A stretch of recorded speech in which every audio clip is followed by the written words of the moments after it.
حضرت عثمان رضی اللہ تعالیٰ عنہ بہت مالدار صحابی تھے، انہوں نے بہت سے مواقع پر مسلمانوں پر خرچ کیا ہے۔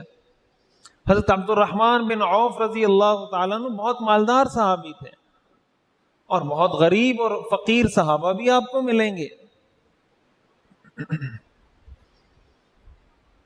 اسی طرح قرآن کریم میں آتا ہے وَمَا آتَيْتُم مِّن رِّبًا لِيَرْبُوَ فِي أَمْوَالِ النَّاسِ فَلَا يَرْبُو عِندَ اللَّهِ، کہ جو پیسہ تم سود پر دیتے ہو تاکہ وہ بڑھ جائے، وہ زیادہ ہو جائے، اللہ کی نظر میں وہ بڑھتا نہیں ہے۔ اور جو پیسہ تم زکوٰۃ میں دیتے ہو، صدقے میں دیتے ہو، کسی پر خرچ کرتے ہو اللہ کی رضا کے لیے، وہ در حقیقت اللہ کی نظر میں بڑھتا ہے۔ قرآن کریم میں آتا ہے نا ما انفقتم من شیء فہو یخلفہ، کہ جو کچھ تم خرچ کرتے ہو اللہ اس کا بدل عطا کرتا ہے۔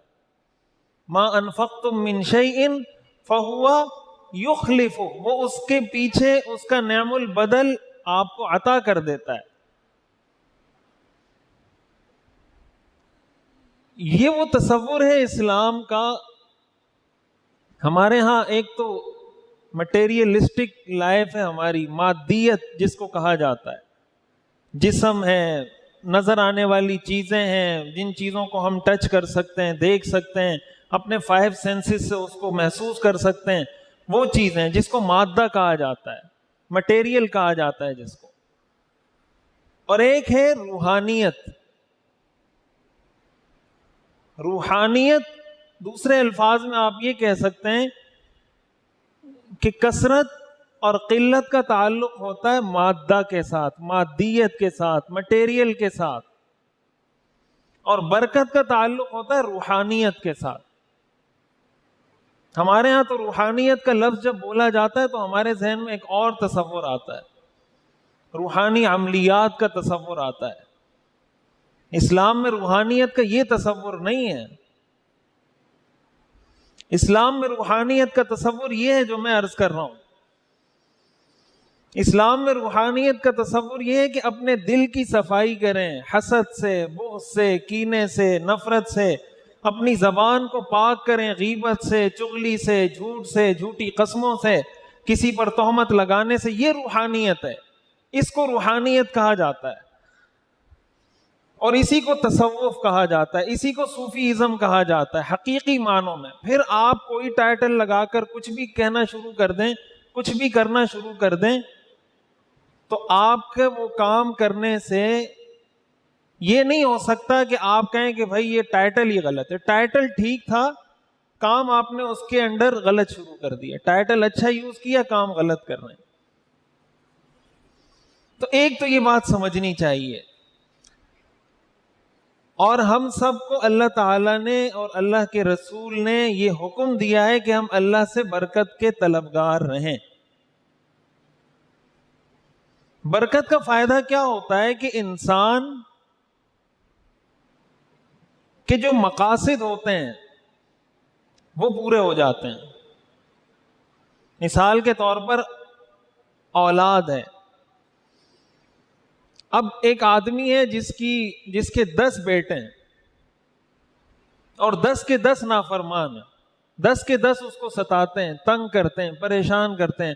کوئی نشہ کر رہا ہے، کوئی چرس پی رہا ہے، کوئی چوری کر رہا ہے، کوئی قاتل ہے۔ 10 بیٹے ہیں۔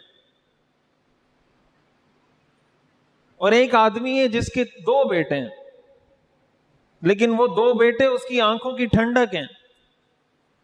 وہ ان بیٹوں کی لائف ایسی ہے جیسے ان کا والد چاہتا تھا کہ میرا بیٹا بنے، دنیاوی لحاظ سے بھی اور دین کے لحاظ سے بھی، کہ عمل میں بھی اتنا اچھا ہے، اپنے دنیاوی کاموں میں بھی اتنا اچھا ہے۔ والد دیکھتا ہے تو خوش ہوتا ہے کہ میرا بیٹا اتنا اچھا کام کر رہا ہے۔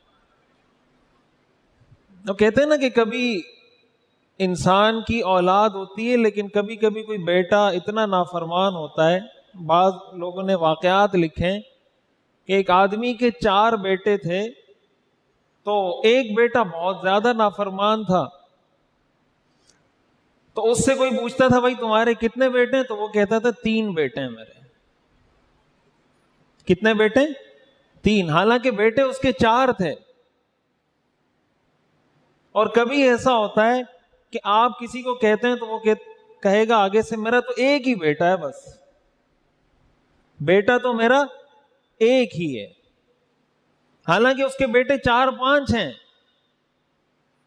یہ وہ کیوں کہہ رہا ہے کہ بیٹا تو میرا ایک ہی ہے؟ اس کا مطلب کہ بیٹے سے جو میں چاہتا تھا کہ جیسے میرے بیٹے کو ہونا چاہیے ویسا بیٹا میرا ایک ہی ہے.